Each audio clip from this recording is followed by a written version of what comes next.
देखिए latest episodes बिल्कुल ad free.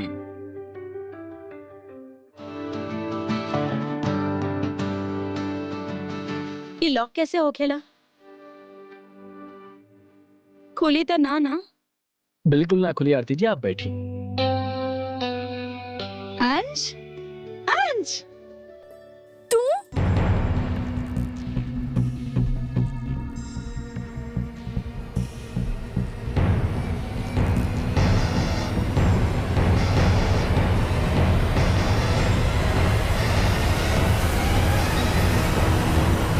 हाय प्रशांत।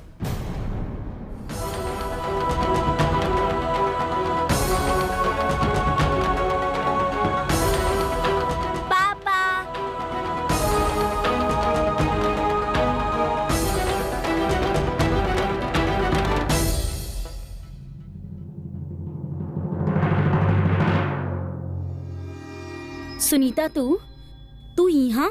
देख ना, तोहार बेटा केहू के भी अपन पापा कहता,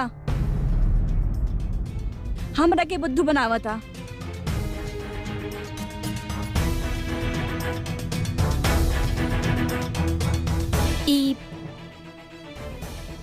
ई हमार पति बाड़े, यश सिंधिया। और यश जी, ई सुनीता बाड़ी, हमार कॉलेज फ्रेंड।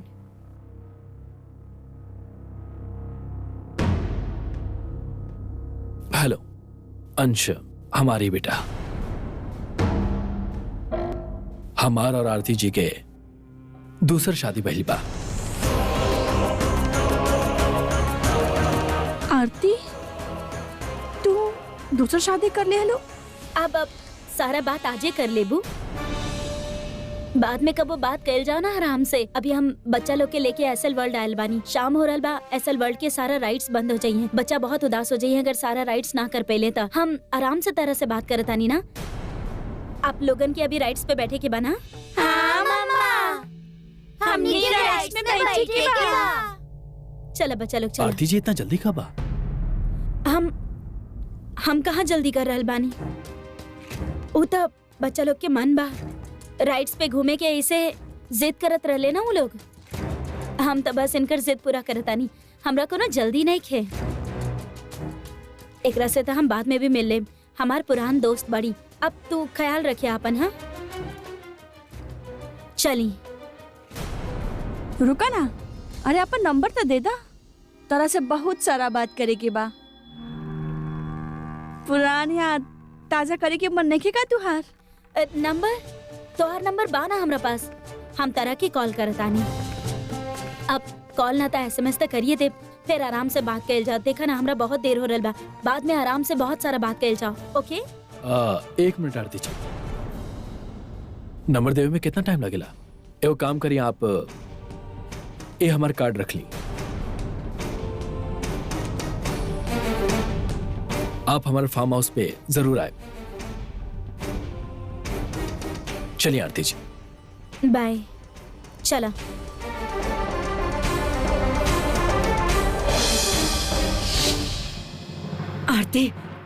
आरती, तू जैसन बतली उसे कहाँ ऐसा लगेला कि सुनीता यश जी के प्रशांत के तलाक वाला बात बता देली। मानने की जब तू बच्चन के साथ इधर उधर गए होकबू, अगर वो दौरान सुनीता और यश जी के बात होकल होखत तो यश जी वही समय तोरा से नाराज होखत, तोरा से सवाल पूछतन। हाँ, एसएल वर्ल्ड से लौटत समय तक तो ठीक रहे उनकर मूड। कुछ ना पूछ ले हमरा से, खुश रले, खेलत रले बच्चा लोग के साथ। बल्कि 1-2 दिन तक भी कोनो सवाल ना कैले हमरा से। अच्छा, वो 2 दिन में तोहार सुनीता से बात भइल या ओकर फोन आयल तोहरे पास? सुनीता, हाय आरती। सॉरी, हम ड्राइव करते रहनी ना, वही से फोन ना उठौनी। लेकिन ऐसा का बात हो गई कि तू हमरा के 25 बार फोन कैलू? आज हमारे याद आ रहल बा। एक बात बतावा। एसएल वर्ल्ड वाला दिन की बात से तोहार यश जी से कोनो बात भइल का? ना तो। मगर भइल का? तू ऐसे काहे पूछ रहल बाड़ू? अब हेलो सुनीता बेटा, हम शोभा शोभा आंटी बोला तानी। नमस्ते आंटी। नमस्ते बेटा, असल में हमने यश जी और उनकर परिवार वालन के बात बताई हा कि आरती के तलाक भइला। वो लोग समझे नहीं कि आरती विधवा बाड़ी। बेटा, जब से आरती मुंबई से आयल बाड़ी, यश जी आरती से नाराज बने। तो हमने के लग रहा कि कहीं यश जी के सच पता त न चल गईला और आरती के हिसाब से मुंबई में ऐसा कोनो बात न भइला जेकरी वजह से यश जी आरती से नाराज हो जाए। बेटा, तू भी कह रहल बाड़ू कि तोहार यश जी से कोनो बात न भइल तो हमने के हमके लागत है कि शायद यश जी मैसेज सुन ले होखिया। मैसेज? कौन से मैसेज? आंटी, उस दिन जब हम आरती से मिलल रहनी तो हमरा के बहुत बुरा लागल। हम बहुत अपसेट हो गए रहनी जब हमके ई बात पता चलल रहल कि आरती दूसर शादी कर ले हलस। जबकि हम जाने नहीं कि वो प्रशांत से कितना प्यार करत रहल और जौने इंसान को इतना चाहे ले वो ओकरा जीते जी वो केहू और के नाम के सिंदूर अपने मांग में कैसे सजा सकेले। और ये बात सोच के हम बहुत गुस्सा भइल रहनी और यही से हम ओकरा से ठीक से बात भी ना कईनी। लेकिन जब हम घर पर वापस आईनी, हम सारा बात अपने हस्बैंड के बतैनी। तब वो हमरा के समझाई ना कि एमे आरती तक कहीं गलत रहल ही ना। गलत तो प्रशांत रहल, वो आरती के धोखा जौन दिहले रहल और वो कोनो और लड़की से रिश्ता जोड़ के। लेकिन आरती तो पुनर्विवाह करके एगो घर के जोड़ के काम कैले बिया। अपने बेटा के पिता का नाम दिलवैलस ये हो और बिना माँ के बच्चन के माँ के प्यार दे रहल बिया।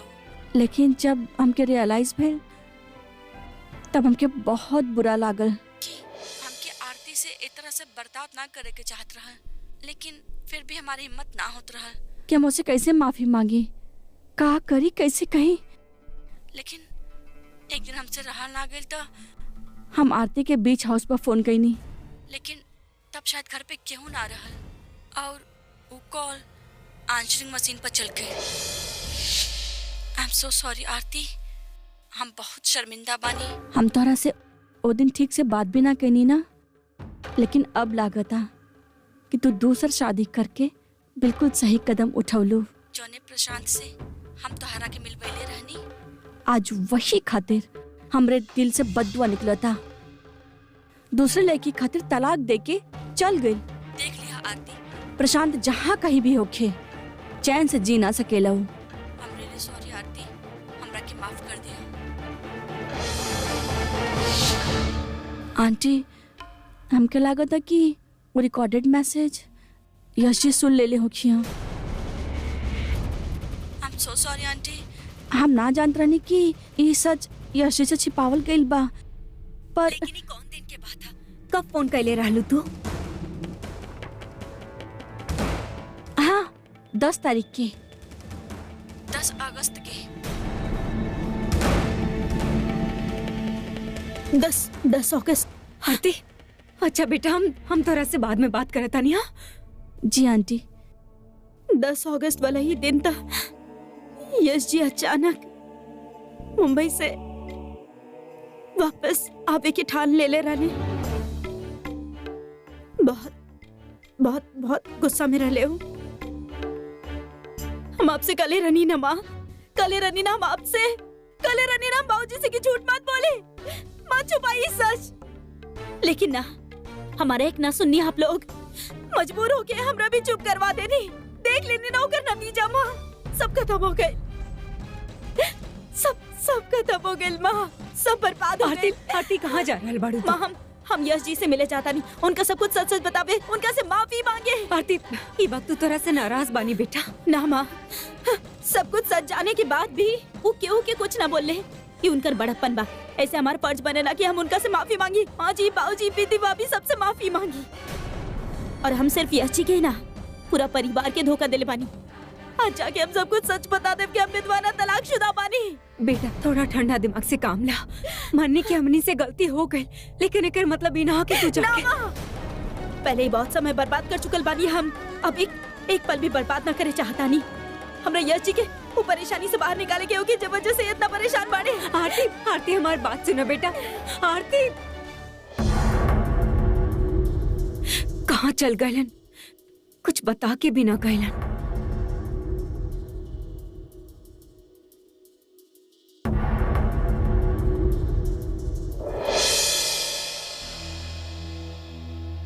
ये रख ला, ये वक्त इतना ही कर सकता नहीं।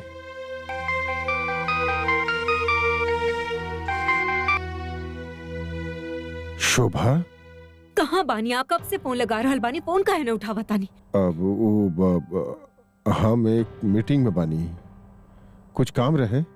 अच्छा जल्दी घर आ जाइए। कहे का भइल? सब ठीक बा ना?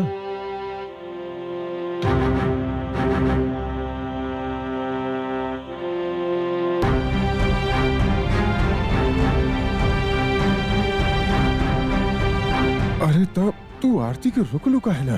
कैसे रोकती? सच तक कह रहल बाड़ी। ये छूट की जिम्मेदारी आरती से कहीं ज्यादा हमने किया। आप जल्दी घर आ जाइए, हमने के जाए के होगी। हम न चाहता नहीं कि आरती अकेले। थैंक यू बाबूजी।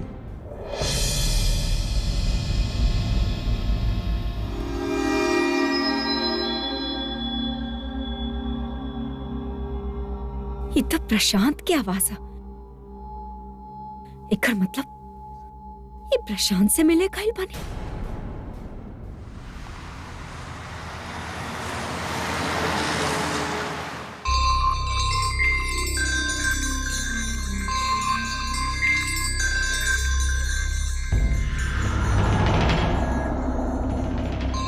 शोभा चला।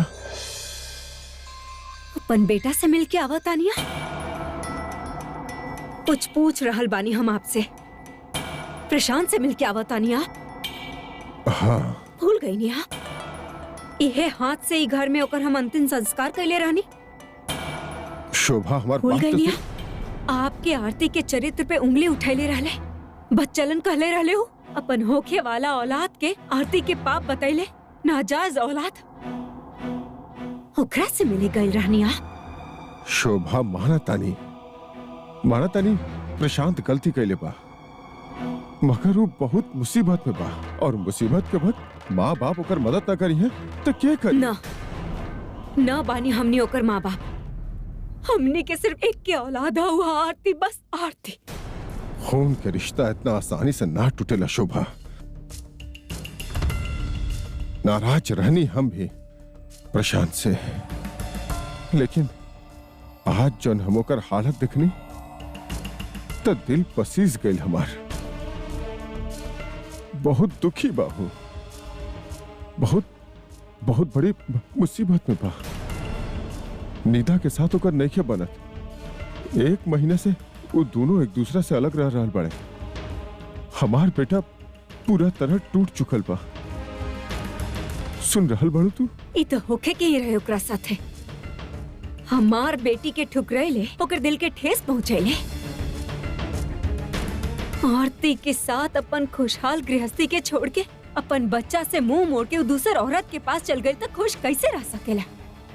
अरे ओकर ते दुर्दशा बहुत पहले हो जाए के चाहत रहे। बस शोभा, अगर मुसीबत में भी तू अपन बेटा के सर पे हाथ ना रख सकेलू तो कम से कम ओकरा बदुआ तो मत दा। तू समझे के कोशिश काहे नहीं कर रहल?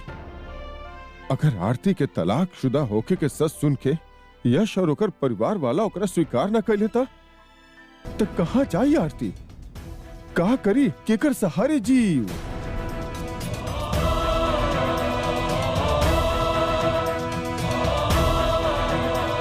शोभा, और ऐसे में प्रशांत अपन भूल मान के आरती के पास लौट आवता था तो एकरा में बुराई का बा?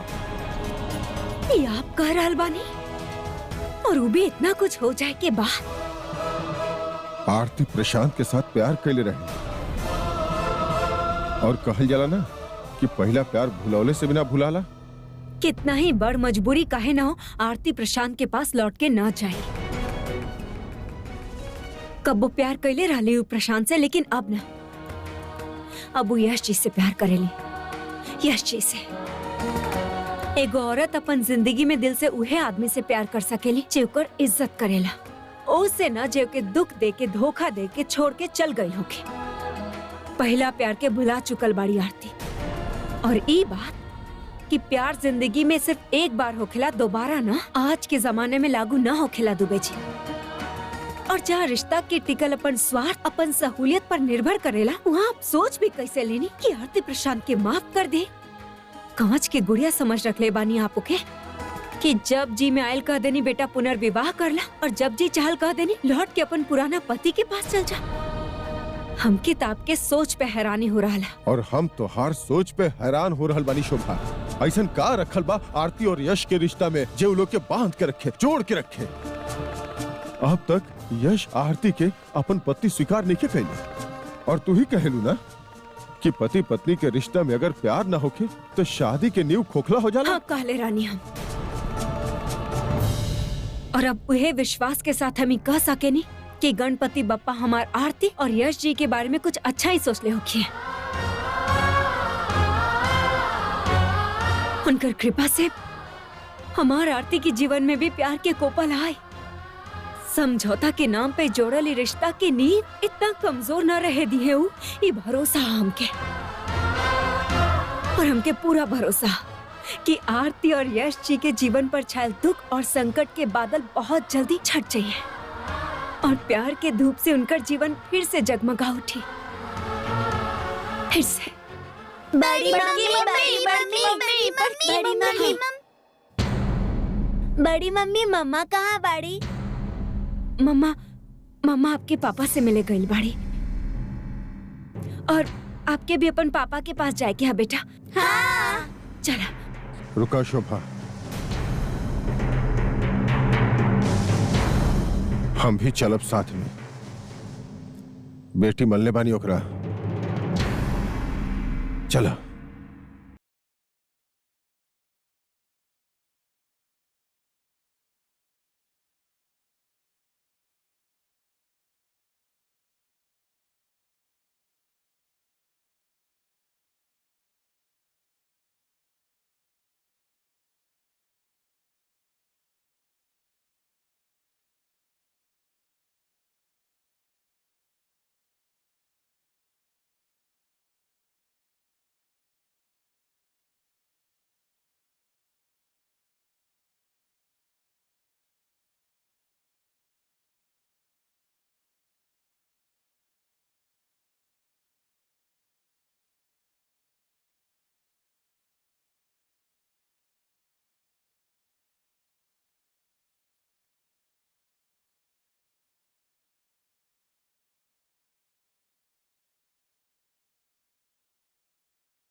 लेके आरती कहो गए लेके हटी हटी आरती, अरे तो पानी लेके आओ भाई। आरती बेटा आँख खोला, उठा ना।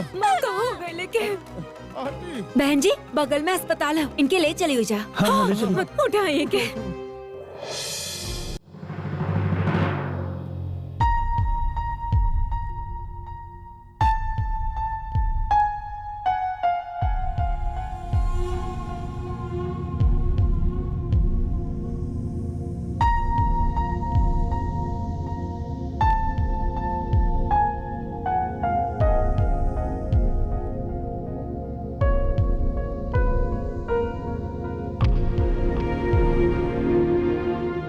डॉक्टर हम बिल्कुल ठीक बानी, प्लीज हम रखे जाए दी। ऑफ कोर्स आप बिल्कुल ठीक बानी, आप चाह सके नहीं। जल्दी से जाएं और अपने फैमिली के गुड न्यूज दी। जैसे विदा होते वक्त अपने भक्तन के आशीर्वाद दे ले, वैसे ही ब्लेसिंग आपके भी मिलल बा मिसेस सिंधिया। आप माँ बने वाले वाली Mrs Scindia, you are pregnant.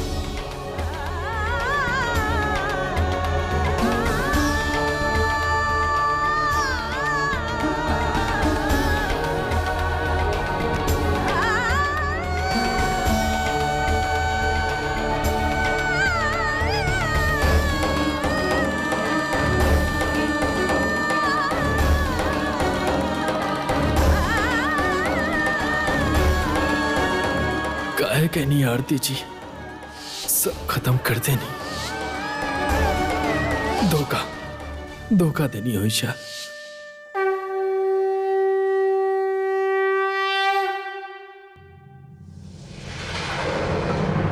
का जवाब देब हम यश जी के? का कहब हम उनका से? का वो एकरा के स्वीकार करी हैं? कॉन्ग्रेचुलेशंस। इतना तो आप जानते हो कब कि ज्यादा चिंता करने से आप पर, आपके होके वाला बच्चे पर बुरा असर पड़ सकेला। समझ गए नहीं ना? So be careful, okay? Take care.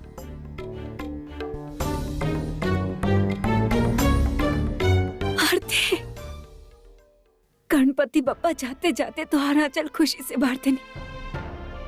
माँ बने वाला बाड़ू तो माँ, और ये बात हम लिख के दे सके नहीं कि आवे वाला ही बच्चा तोहार और यश जी के दूरी की मिटा दी, तू दोनों के हमेशा खातिर एक कर दी। आखिर हुए भाई जी हम कहत रानी। बेटा हमने के यहाँ ज्यादातर शादी घर वालन की मर्जी से हो खेला, लेकिन साथ रहते रहते एक दूसरा से प्यार हो ही जाला।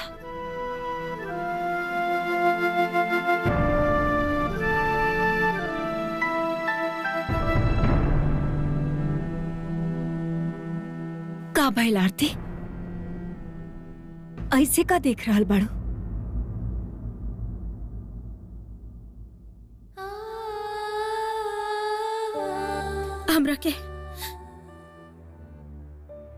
हमरा के समझ ना आ रहल बा माँ। इतना बड़ा खबर सुन के हम खुश हो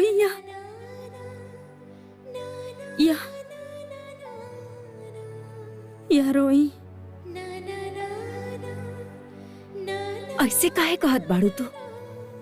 ऐसे बड़ खुशी की बात तो हो ही ना सकेला कि यश जी के साथे तुम्हारी रिश्ता नया और सुखद मोड़ ले रहा।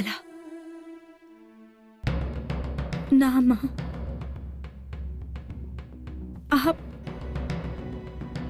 आप समझ ना रहल बानी। एकर खुशखबरी के साथ त यश जी के नाराजगी जुड़ल बा।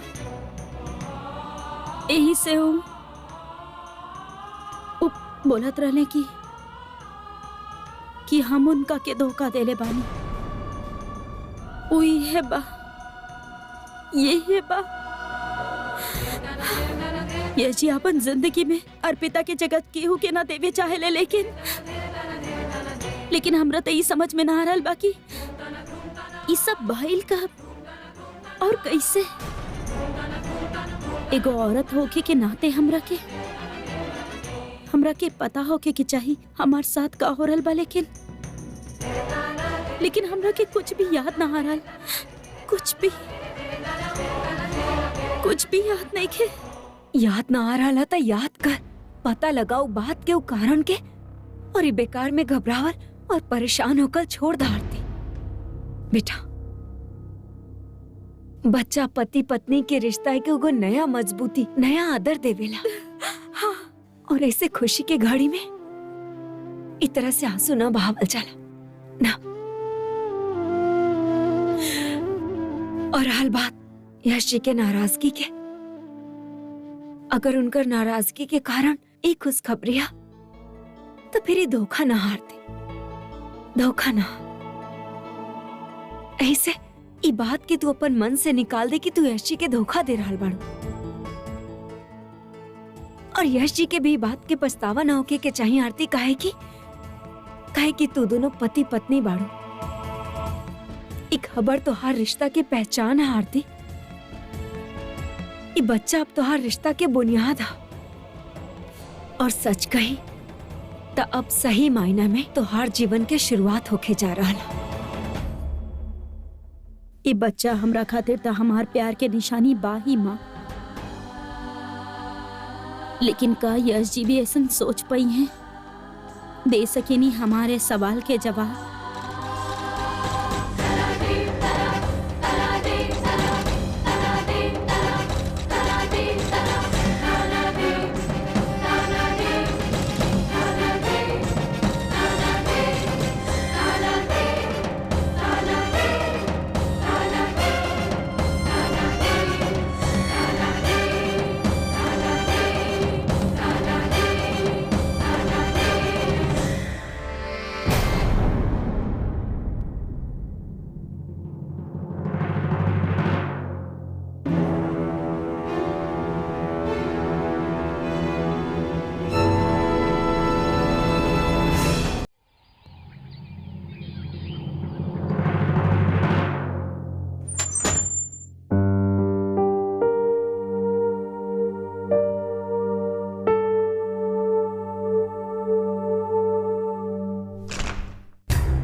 चिंता मत कर आरती, सब ठीक हो जाए। चल जाके अपना कमरा में आराम करा, कोनो चीज की जरूरत पड़े तो हमके बता दिया। चल।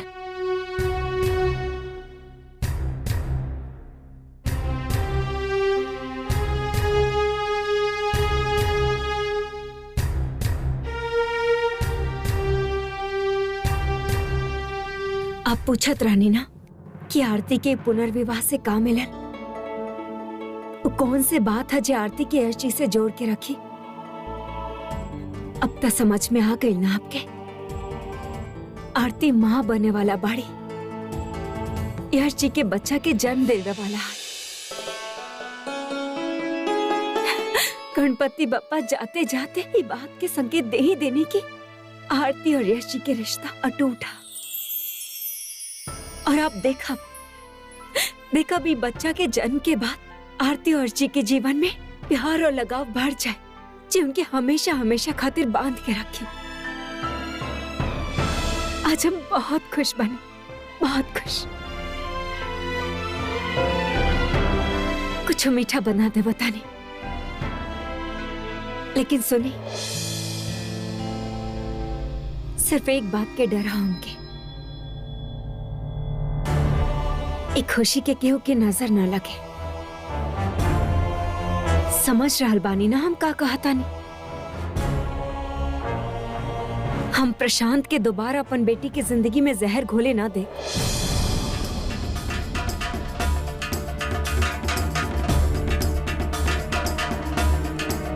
उलाक चाहे तो भी हम अपन बेटी की जिंदगी में ओके कदम रखे की इजाजत ना दे। ई घर के दरवाजा प्रशांत खातिर हमेशा हमेशा खातिर बंद।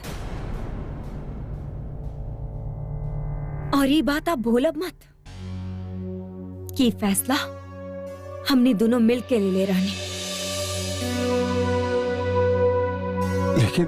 लेकिन शोभा,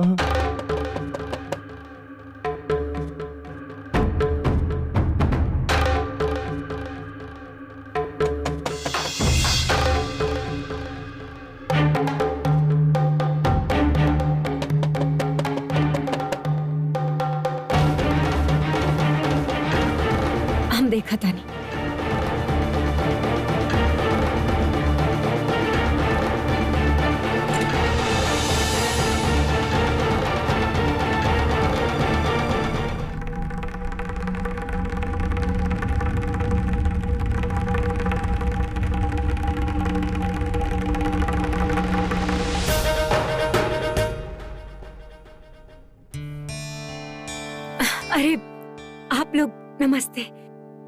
आई ना, अंदर आई। आई आई। बैठी।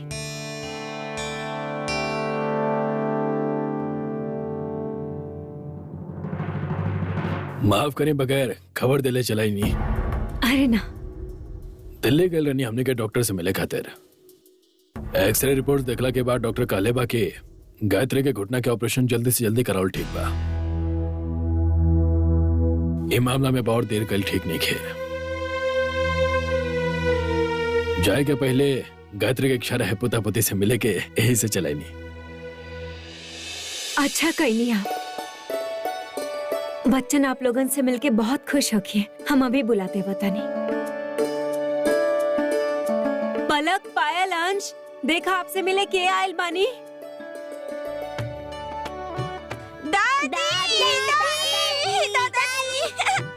अरे हमार बच्चा। अले हमार बच्चा आजा।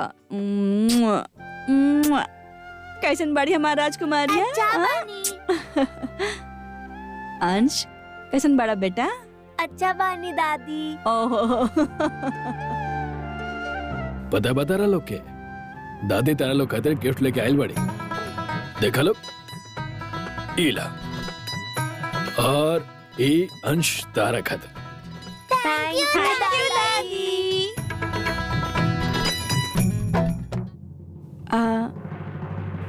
आरती कहाँ बिया? दिखाई नहीं खे दे। जी जी अपन कमरा में बाड़ी। हम अभी बुला दे बता नहीं। ना ना रह दी शोभा जी।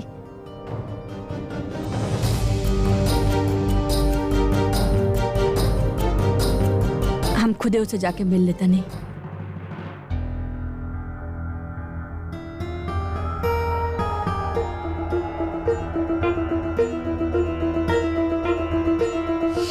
आप माँ बनने वाले बानी Mrs Scindia. You are pregnant. Ganpati Bappa जाते जाते तो हर आंचल खुशी से भर देने, और ये बात हम लिख के दे सके नहीं कि आवे वाला ही बच्चा तोहार और यश जी की दूरी के मिटा दे, तो दोनों के हमेशा खातिर करीब ले आए।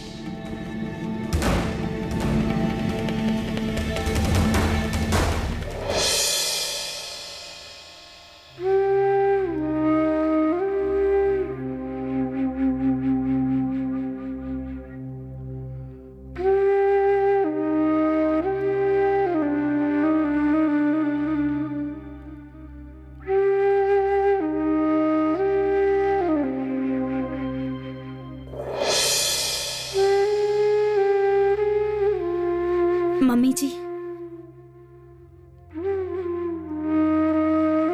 खुश रह। आवा बैठा बैठा बैठ जा।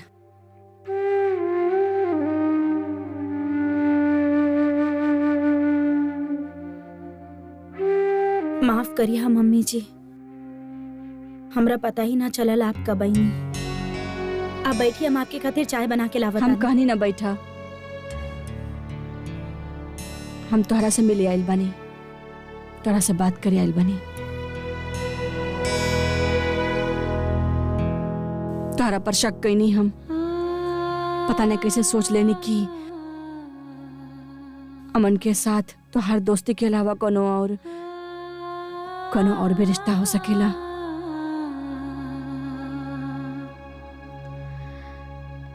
बहुत गलत कहनी। पता बा बहू, यही से बहुवे सास के नाम से बिद गेली।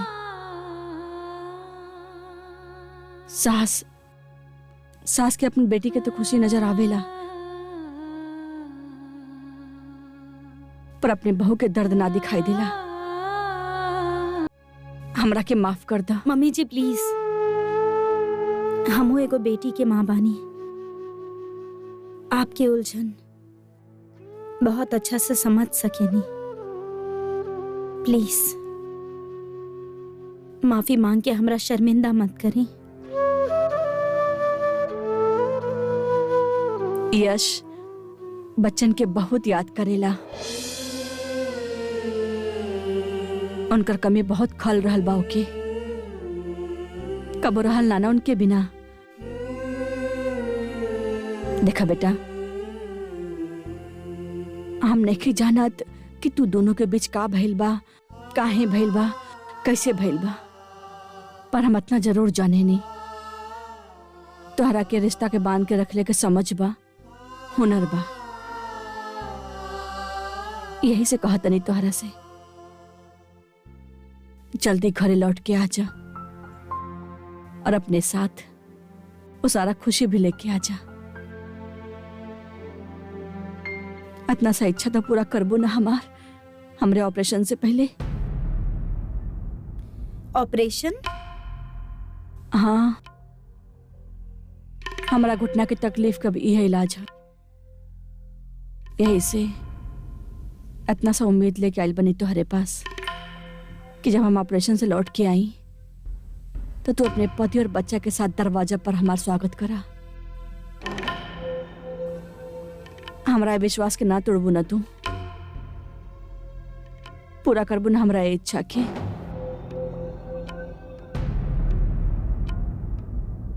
कैसे बताइए आपके मम्मी जी कि यश जी के नाराजगी के कारण का बा।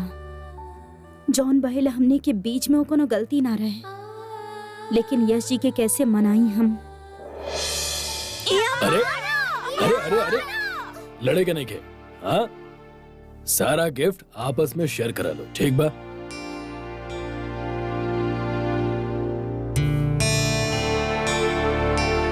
जीतल रहा बहू। आशा करते हैं कि तारा से घर पे जल्दी मुलाकात होगी।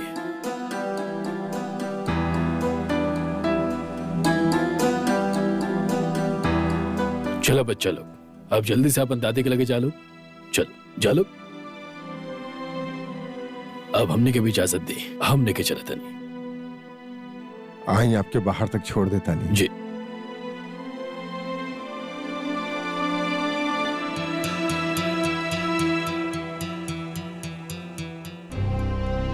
आई। बड़ी मम्मी चलो ना गिफ्ट्स खोल के देखे के। चलो ना बड़ी। हाँ, चलो ना।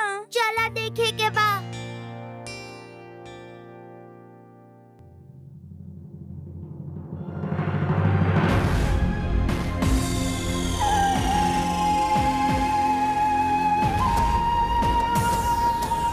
करी त का करी हम।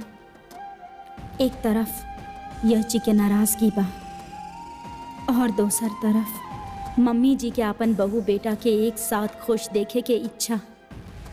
हमरा पता लगावे के होई कि जौन भइल कैसे भइल और कौन हालात में भइल, और जब हम वो बात के तह तक पहुंच जाई तबे यश जी से भी बात कर पाई। लेकिन कैसे?